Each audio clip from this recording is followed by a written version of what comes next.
Ladies and gentlemen, let me ask you something. Could there be a nation chosen by God Himself? Imagine a place where nearly 90% of the people not only believe in God, but live every single day passionately guided by their faith. This is not just a story about religion, it's a living, breathing testament to the power of unwavering belief. Welcome to the Philippines, a country like no other. In the heart of Asia, where ancient religions like Buddhism, Hinduism and Islam have flourished for centuries, stands a nation that breaks all expectations. A nation where Christianity is not just practiced, but interwoven into the very fabric of life. How did this happen? Was it divine intervention, or simply a remarkable twist of history? And more importantly, what makes the people here hold on to their Christian faith with such extraordinary devotion, even in the face of trials and challenges?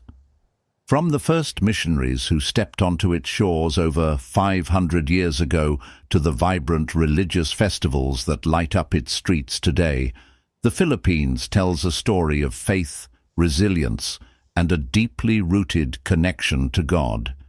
It's a story filled with miracles, sacrifices, and unshakable hope. A story that will leave you wondering if this truly is the nation of God. In this video, we'll embark on a journey to uncover the truth behind this extraordinary title.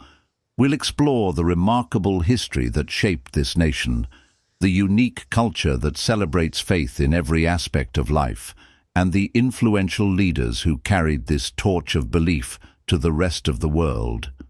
By the end, you might just find yourself questioning whether the Philippines holds a special place in God's divine plan. So, are you ready to uncover the astonishing truth? Let's dive in and discover why the Philippines is called the nation of God. This journey will challenge your perspectives, ignite your curiosity, and perhaps inspire your faith. As we step further into the story, let's go back to a day that changed everything, March 16th, 1521. Imagine this: Ferdinand Magellan, a Portuguese explorer sailing under the Spanish flag, and his crew catch sight of a distant cluster of islands. For weeks, they'd braved uncharted waters, their sails carrying not just the ambitions of empire, but the hope of spreading a faith they believed was divinely ordained. Their destination? A land they had never seen, but felt destined to transform. This was not just a voyage of exploration, it was a mission of faith, and the Philippines was about to become a pivotal chapter in their story. Magellan's arrival in Cebu marked the beginning of a journey that would alter the course of history for an entire nation. Picture the scene: a small group of European sailors stepping onto the shores of an unfamiliar island, their clothes weathered, their faces etched with the trials of the sea. They were met by curious locals whose lives, unbeknownst to them, were about to change forever. Among the crowd stood Raja Humabon, the island's ruler, and his wife, Hara Amihan. They greeted these foreign visitors with a mixture of hospitality and intrigue. How could they have known that this meeting would plant the seeds of a faith that would endure for centuries? On April 14th, 1521, the first baptismal ceremony in the Philippines took place, a moment both historical and spiritual. Raja Humabon and Hara Amihan, in a symbolic act of faith, embraced Christianity and were given the Christian names Carlos and Juana, in honor of the Spanish king and queen. For the locals who witnessed this event, it must have been a moment of wonder, curiosity, and perhaps even uncertainty. Yet, their leader's decision sparked something profound. On that same day, over 500 islanders followed suit, stepping forward to be baptized. Imagine the lines of people, one by one, receiving the sign of the cross on their foreheads, their hearts filled with hope for salvation and a new beginning. It wasn't just a ritual, it was the dawn of a new identity for the people of Cebu. One of the most iconic moments of this encounter was Magellan's gift to Queen Juana, a small statue of Santo Niño, the child Jesus. At first glance, it might have seemed like a simple token of goodwill, but that statue would come to hold immeasurable spiritual significance. Through wars, fires, and the passage of centuries, it has endured, becoming a revered symbol of faith for millions of Filipinos. Today, the Santo Niño is housed in the Basilica Minore del Santo Niño in Cebu, attracting pilgrims from across the globe. Imagine standing in the basilica, surrounded by people from all walks of life, all united by the shared belief in the divine power represented by that tiny statue. It's a powerful reminder of how God can use the smallest things to inspire the greatest faith. But the story doesn't end there. Just weeks after this historic baptism, Magellan met his untimely death in the Battle of Mactan on April 27, 1521. To many, it might have seemed like the end of his mission. Without their leader, how could the spark of faith he ignited continue to burn? And yet, it did. In fact, it spread even further. Why? Because the seeds Magellan had planted took root in fertile soil, the hearts of the Filipino people. It's a living testament to the truth found in Luke 4:18. He has sent me to proclaim good news to the poor, to bind up the broken-hearted. Even in tragedy, God's plans were at work, using Magellan's sacrifice to pave the way for something much greater. As missionaries arrived in the years that followed, they found a people who were not only receptive to the message of Christianity, but who made it their own. The faith introduced by Magellan wasn't just adopted, it was transformed into something uniquely Filipino. From the earliest baptisms to the vibrant religious festivals we see today, the story of Christianity in the Philippines is one of resilience, adaptation, and unshakable devotion. Take a moment to reflect on this. How often do we see someone's legacy endure long after they're gone? Magellan's role in introducing Christianity to the Philippines is a testament to how God can use ordinary people to fulfill extraordinary purposes. It's also a reminder for all of us, no act of faith, no matter how small or humble, is ever wasted. But perhaps the most fascinating aspect of this story isn't just the introduction of Christianity. It's how it became interwoven with the very fabric of Filipino culture. How did a faith brought by foreign missionaries become so deeply rooted in the hearts of a nation? To answer that, we must journey into the colorful, vibrant world of Filipino traditions and festivals, where faith and culture come together in a way that is truly extraordinary. Now, let's take a moment to consider what this all means. The story of Magellan and the first Christian converts is not just a historical anecdote. It's a mirror reflecting the way God works through history. Magellan didn't live to see the fruits of his labor, yet the impact of his mission continues to this day. Doesn't that remind you of so many stories in the Bible? Think of Abraham, called to leave everything he knew to follow God's promise of a great nation. Or Moses, who led the Israelites to the brink of the promised land, but never entered it himself. God's plans often extend far beyond what we can see or imagine, but they always come to fruition in His time. And isn't that true for us today? How many of us are planting seeds we might never see grow? Maybe you're a parent instilling faith in your children, a teacher inspiring students, or even someone simply showing kindness to a stranger. Just as Magellan's efforts bore fruit long after his death, your acts of faith and love could have ripple effects you might never witness. It's a humbling thought, isn't it, that God can use each of us in our own way to fulfill His greater purpose. What's even more incredible is how the faith introduced in 1521 has continued to grow, thrive, and evolve. The story of the Santo Niño statue is just one example of how Christianity in the Philippines has taken on a life of its own, blending the universal truths of the gospel with the unique cultural expressions of the Filipino people. Today, when we see millions of pilgrims gathering in Cebu to honor the Santo Niño, we're not just witnessing a religious tradition. We're seeing the enduring legacy of a faith that has become inseparable from the identity of an entire nation. And so, as we close this chapter of our journey, we're left with a question. What can we learn from this story? Perhaps it's a reminder of the power of faith to transcend time, culture, and even death. Or maybe it's an invitation to reflect on how our own lives can be part of a story much greater than ourselves. Either way, the journey of Christianity in the Philippines is far from over. It's a story that continues to unfold, not just in history books, but in the lives of millions of believers today. Now, let's move forward and explore how this faith has become an integral part of Filipino culture, shaping not only their traditions, but their identity as a nation. From the joyous festivals to the deep family values rooted in faith, the story is just beginning. As we step from the seeds of faith planted in 1521, let's now look at how those seeds blossomed into something truly extraordinary. The Philippines didn't just adopt Christianity, it transformed it into an integral part of its cultural identity.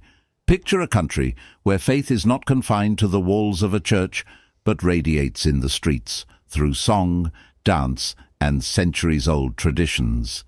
This is where the story takes a vibrant turn, a celebration of faith that comes alive in ways few places in the world can replicate. Let's begin with Sinulog, one of the most celebrated religious festivals in the Philippines. Imagine this. It's a cool January morning in Cebu. The streets are bursting with color. Bright reds, yellows, and blues drape the city, as if the heavens themselves have sent a blessing of joy. Drums echo in the distance, their rhythmic beat drawing you closer. As you approach, you see dancers swaying to the rhythm, their movements mimicking the gentle waves of the ocean. Amen. The air is electric with excitement and devotion, as if every drumbeat and every step is a prayer sent directly to God.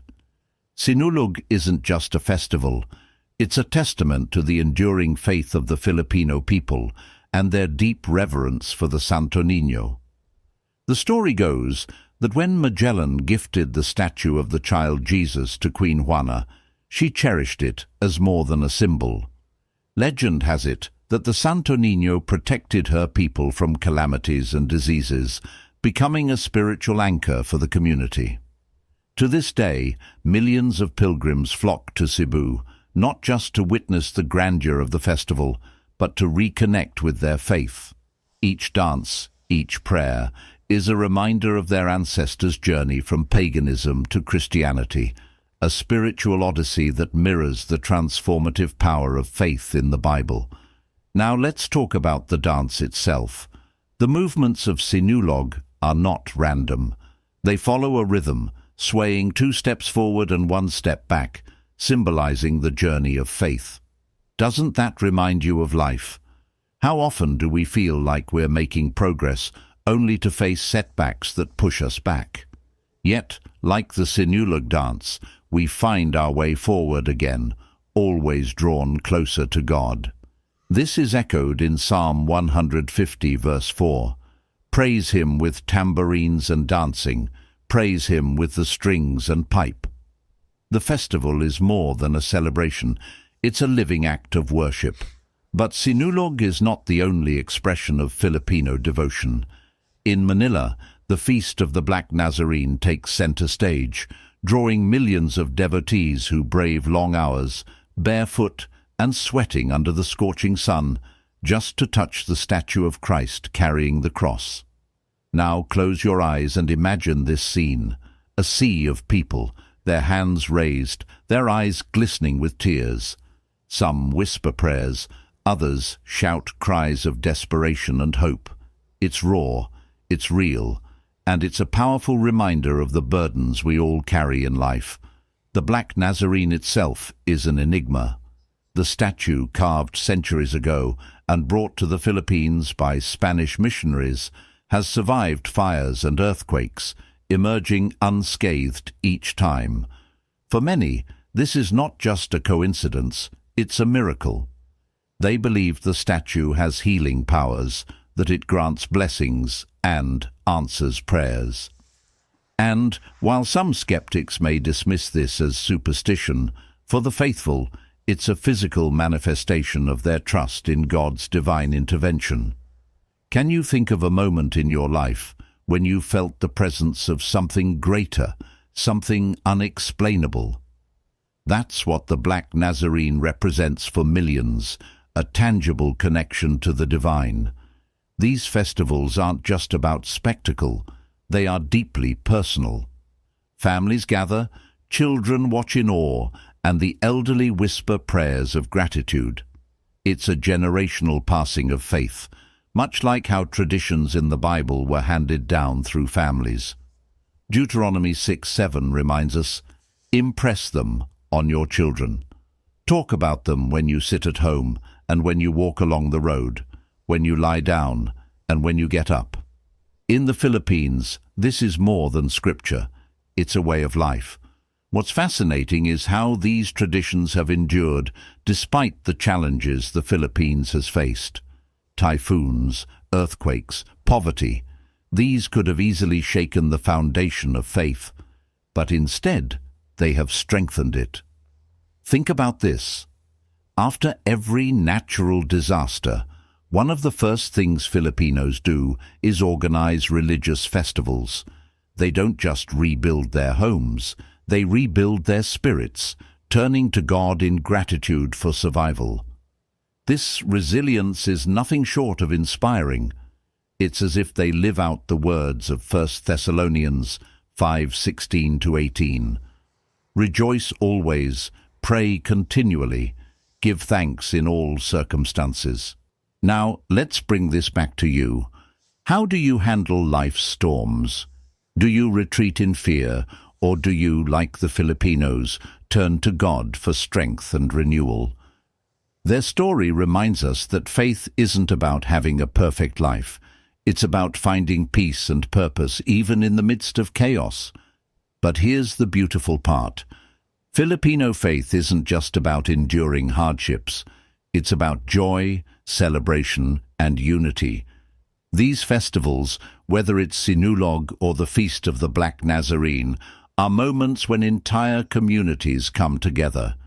It's a reflection of what Jesus taught in Matthew 18:20. "For where 2 or 3 gather in my name, there am I with them." Faith in the Philippines isn't solitary.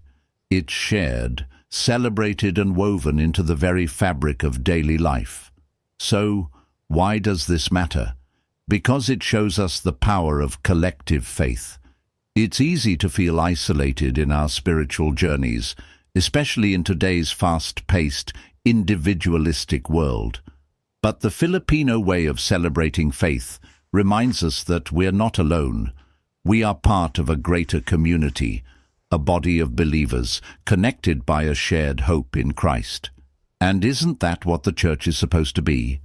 A place where we carry each other's burdens, celebrate each other's victories, and walk together toward God's kingdom. As we close this chapter, one thing becomes clear.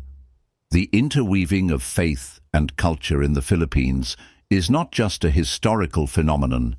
It's a living, breathing testimony to the power of God's love. From the rhythm of Sinulog to the solemnity of the Black Nazarene, these traditions invite us to reflect on our own faith journeys. Are we celebrating our connection to God? Are we passing down our beliefs to the next generation? Are we finding joy even in the midst of trials? Let's keep these questions in mind as we move forward to explore another critical piece of this puzzle: the leaders and movements that have kept this faith alive and thriving for centuries. Their stories, like the festivals we've just explored, hold lessons not just for Filipinos, but for all of us seeking to live out our faith in a complex, ever-changing world. As we leave the vibrant streets of Sinulog and the heartfelt prayers of the Black Nazarene, let us pause to ask, who were the people that carried this fire of faith forward? The festivals and traditions we see today didn't flourish on their own. They were nurtured by leaders whose lives became living testaments to the power of faith. These are the men and women who stood as pillars in times of struggle, offering hope and strength to the nation. Their stories, like the faith they upheld, are deeply moving and profoundly inspiring. Let's begin with a name that resonates in the hearts of many Filipinos, Cardinal Jaime Sin. It's 1986, and the Philippines is at a crossroads. The country is under the oppressive rule of President Ferdinand Marcos, a regime marked by corruption and fear. The streets are tense, the air is heavy with uncertainty. And then, amid this chaos, a voice rises, not one of anger or rebellion, but of peace. Cardinal Sin, with the calm authority of a shepherd, calls upon the people to take to the streets in what would later be known as the People Power Revolution. Imagine this scene: millions of people, ordinary men, women and children, standing shoulder to shoulder along Epifanio de los Santos Avenue. They carry rosaries instead of weapons, prayers instead of chants of war. Their faith becomes their shield, their unity, their strength. Tanks approach. Soldiers stand ready, yet the people do not scatter. Instead, they kneel in prayer. Can you picture it? The sheer power of such a peaceful movement, driven by nothing but trust in God's guidance, is nothing short of miraculous. The dictatorship falls, and democracy is restored, all without a single shot fired. It reminds us of Jesus' words in Matthew 5:9, "Blessed are the peacemakers, for they will be called children of God." Cardinal Sin embodied this verse, showing us that true strength lies not in force, but in faith. Another remarkable figure is Cardinal Luis Antonio Tagle, affectionately known as Chito. Unlike the fiery leadership of Cardinal Sin, Tagle's influence is marked by humility and compassion. Picture a young boy growing up in the crowded streets of Manila in a family of modest means. Fast forward a few decades, and this boy becomes one of the most influential Catholic leaders on the global stage. What's his secret? It's not ambition or grandeur, but a servant's heart. When he was appointed cardinal in 2012, Tagle said, "I do not deserve this honor, but I will let God use me as his instrument." What makes Tagle so beloved is his ability to connect with people from all walks of life. He doesn't just preach, he listens. He doesn't just lead, he serves. His story echoes the words of Matthew 23:11. "The greatest among you will be your servant." Tagle's humility and empathy remind us that leadership is not about standing above others, but about walking alongside them. Beyond these towering figures, there are movements that have shaped the spiritual landscape of the Philippines in extraordinary ways. Take El Shaddai, for example. Founded by Mariano Mike Velarde in 1984, this Catholic charismatic movement has drawn millions with its unique blend of music, preaching, and prayer. At first, some dismissed it as unconventional or overly emotional, but Velarde believed in the transformative power of worship that speaks directly to the heart. Today, El Shaddai is one of the largest Catholic movements in Asia, proof that faith can thrive in fresh and dynamic expressions. Imagine attending an El Shaddai gathering. The music swells, hands raise in praise, and the atmosphere is charged with a sense of hope and renewal. It's not about following tradition for tradition's sake. It's about encountering God in a deeply personal way. This movement reminds us of the promise in Matthew 18:20, "For where 2 or 3 gather in my name, there am I with them." Whether in a grand arena or a humble gathering, faith flourishes when hearts are united in worship. And then there's Iglesia ni Cristo, or the Church of Christ, an independent Christian denomination founded in 1914 by Felix Manalo. This movement is known for its disciplined organization and profound sense of community. Its members gather in one of the largest indoor arenas in the world, the Philippine Arena, for worship and fellowship. Imagine standing in that vast space, surrounded by thousands of voices singing in unison, their faith echoing across the walls. It's a breathtaking sight, a reminder of how faith can unite people on an incredible scale. What's fascinating about these leaders and movements is how they balance tradition with innovation. They respect the deep roots of faith while finding new ways to engage the modern world. It's a delicate dance, much like the apostles faced when spreading Christianity to a diverse and often skeptical world. Think of Paul, who adapted his message to reach Greeks and Romans, yet remained steadfast in the truth of the gospel. In the same way, leaders like Cardinal Sin, Cardinal Tagle, and movements like El Shaddai and Iglesia ni Cristo have shown that faith isn't static. It's alive, growing, and constantly finding new expressions. So, what can we take away from these stories? First, leadership grounded in faith has the power to bring about lasting change. Whether it's toppling a dictatorship, comforting the poor, or inspiring millions, these leaders show us that when we lead with humility and a heart for God, the results can be transformative. Second, these stories remind us that faith is not a relic of the past. It's a living, breathing force that continues to shape lives and communities today. As we reflect on these incredible leaders and movements, let's also think about the role each of us plays in the larger story of faith. You don't have to be a cardinal or start a movement to make a difference. Sometimes, the smallest acts, listening to a friend, lending a helping hand, sharing a word of encouragement, can have the greatest impact. After all, as Jesus said in Matthew 20:26, "Whoever wants to become great among you must be your servant." Now, as we move forward, let's explore how the faith of the Filipino people stands apart on a global stage. What makes their Christianity unique in a world where religious devotion is often in decline? The answers may surprise you and perhaps challenge you to think about your own journey of faith. From the extraordinary leaders and movements that nurtured the flame of faith in the Philippines, let us now widen our lens. How does this nation's devotion stand apart in a world where religious fervor often flickers and fades? And why, in a continent dominated by ancient religions like Buddhism, Hinduism, and Islam, does the Philippines shine as the strongest bastion of Christianity in Asia?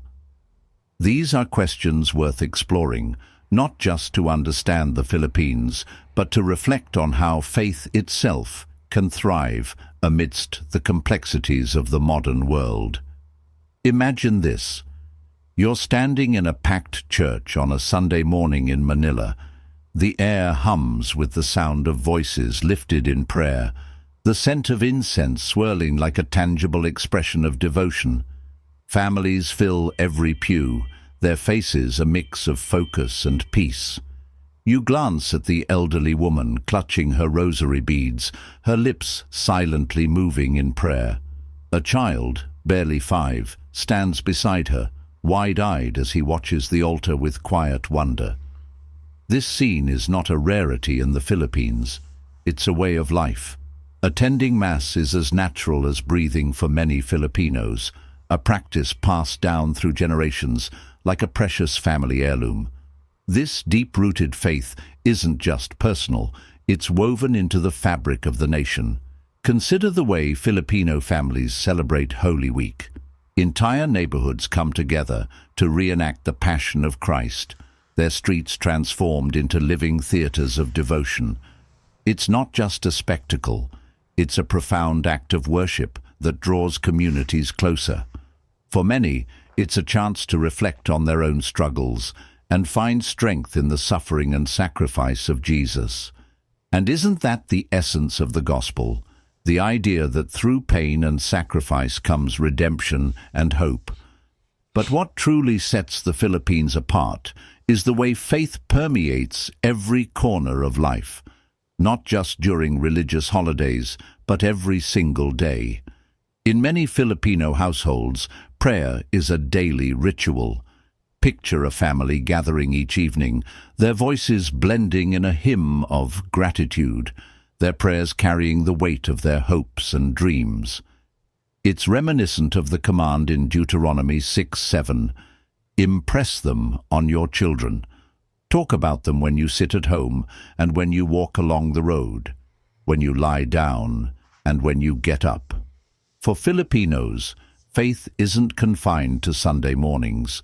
It's a living, breathing presence in their homes, their relationships, and their decisions. This dedication to faith becomes even more remarkable when you consider the challenges the Philippines has faced. Typhoons, earthquakes, poverty, these are realities that could easily lead to despair. Yet, time and again, the Filipino people have turned to their faith as a source of resilience. After every storm, churches fill with worshippers, their prayers echoing with a mixture of lament and gratitude. They rebuild not just their homes, but their spirits, drawing strength from the promise of 1 Thessalonians 5:16-18. Rejoice always, pray continually, give thanks in all circumstances. In a world where faith often competes with modern distractions, the Philippines offers a striking contrast. Take the United States, for example. While Christianity remains a major force there, studies show a steady decline in religious affiliation, especially among younger generations. Churches that once bustled with activity now struggle to fill their pews. In contrast, Filipino churches remain vibrant, their congregations growing with each generation. Why? Perhaps it's the way faith is deeply intertwined with Filipino culture and identity. For Filipinos, Christianity isn't just a belief system. It's a way of life, a cornerstone of their values, and a compass guiding their actions. Even when compared to other predominantly Catholic nations like Brazil or Mexico, the Philippines stands out. In Brazil, the carnival is a cultural highlight, blending religious roots with secular celebrations. In Mexico, the Day of the Dead reflects a unique fusion of Catholicism and indigenous traditions. But in the Philippines, faith retains a purity and focus that is both striking and inspiring. Religious festivals like Sinulog and the Feast of the Black Nazarene aren't just cultural events. They are profound expressions of devotion that draw millions of people each year, all united by their love for God. This sense of unity extends far beyond the Philippines' borders. With millions of Filipinos working abroad, the nation has become one of the largest exporters of faith. Filipino Catholic communities can be found in the Middle East, Europe, and the United States, bringing with them their traditions, their hymns, and their unwavering belief. These communities act as bridges, spreading the light of Christianity to regions where it might otherwise struggle to thrive. It's a modern-day echo of the Great Commission in Matthew 28:19. Go, therefore, and make disciples of all nations. As we reflect on what makes the faith of the Filipino people so unique, we're left with a question that transcends geography. How do we keep the flame of our own faith burning brightly? The Filipino example reminds us that faith isn't about perfection or ease. It's about perseverance, community, and the daily decision to trust in God's plan. even when life feels uncertain. It's about finding joy in worship, hope in hardship, and love in service to others. So, what does this mean for you? Perhaps it's an invitation to look at your own faith with fresh eyes, to find ways to integrate it into your daily life, not just as a ritual, but as a source of strength and inspiration. To build communities of faith that uplift and encourage, much like the Filipino church does, and to remember that even the smallest acts of devotion can have a ripple effect, spreading light and hope far beyond what we can see. As we close this chapter, let's carry forward the lessons we've learned from the Filipino people. Their faith is a living testimony to the power of God's love, a beacon of hope in a world that often feels divided and uncertain. And as we move to the final part of our journey, we'll explore how the Philippines' enduring faith offers a blueprint for the global Christian community. What can we learn from this nation's example? How can their story inspire us to live out our own faith with courage and conviction? Stay with us as we uncover the answers. As we bring our journey to a close, let's pause to reflect on everything we've uncovered about the Philippines, its remarkable history, vibrant traditions, influential leaders, and unwavering faith. This nation, often called the Nation of God, isn't just a title. It's a living, breathing testament to what it means to embody faith in every aspect of life. Imagine standing at the heart of a Filipino religious festival, surrounded by a sea of worshippers. The air hums with the sound of prayers, the rhythmic beat of drums, and the joyous cries of "Viva Señor Santo Niño." It's a scene that stays with you, not because of its grandeur, but because of the unshakable devotion it represents. This isn't just a celebration. It's a moment of unity, a shared acknowledgement of God's presence in their lives. And isn't that what faith is all about? Coming together as a community, drawing strength from one another, and lifting our hearts to God. The story of the Philippines reminds us that faith is not something stagnant or fragile. It's dynamic, resilient, and deeply personal. Through centuries of trials, colonial rule, wars, natural disasters, the Filipino people have held on to their belief in God, not as a distant figure, but as a constant companion in their lives. Their faith is not confined to Sunday services or religious holidays. It permeates their homes, their conversations, and their communities. Think of the early missionaries like Magellan, who first brought Christianity to these shores. Their efforts were not without sacrifice, yet the seeds they planted have grown into a mighty tree that continues to bear fruit.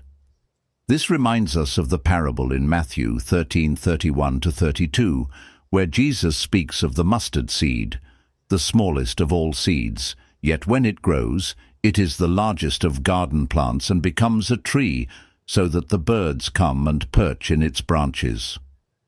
The faith of the Filipino people is that tree, providing shelter, strength, and hope, not only for themselves, but for the world. What makes this story even more powerful is its relevance today. In a world where faith often feels under threat, challenged by cynicism, division, and modern distractions, the Philippines stands as a beacon of what is possible when a nation places God at its center. Their example challenges us to ask, how do we live out our own faith? How can we create a culture where belief isn't just a private matter, but a source of collective strength and joy? Perhaps the answer lies in the small, everyday choices we make. It's in gathering with family for evening prayers, offering kindness to a stranger, or finding moments of gratitude in the midst of challenges. It's in remembering that faith isn't about perfection, but about persistence, about showing up, trusting God's plan, and being willing to let Him work through us, no matter how small or ordinary our efforts may seem. As we conclude this journey, let's carry forward the lessons we've learned from the Filipino people. Let's embrace a faith that is vibrant and alive, rooted in community and unshaken by the storms of life. Let's celebrate the joy of worship, the power of unity, and the hope that comes from knowing we are part of God's greater story. So, what do you think? Does the Philippines truly deserve to be called the nation of God? Based on everything we've seen, their history, culture, leaders, and enduring faith? The answer seems clear. This nation, standing as a light in the heart of Asia, reminds us of the beauty and power of a life lived in faith. And perhaps in their story, we can find inspiration for our own journeys, wherever we are in the world.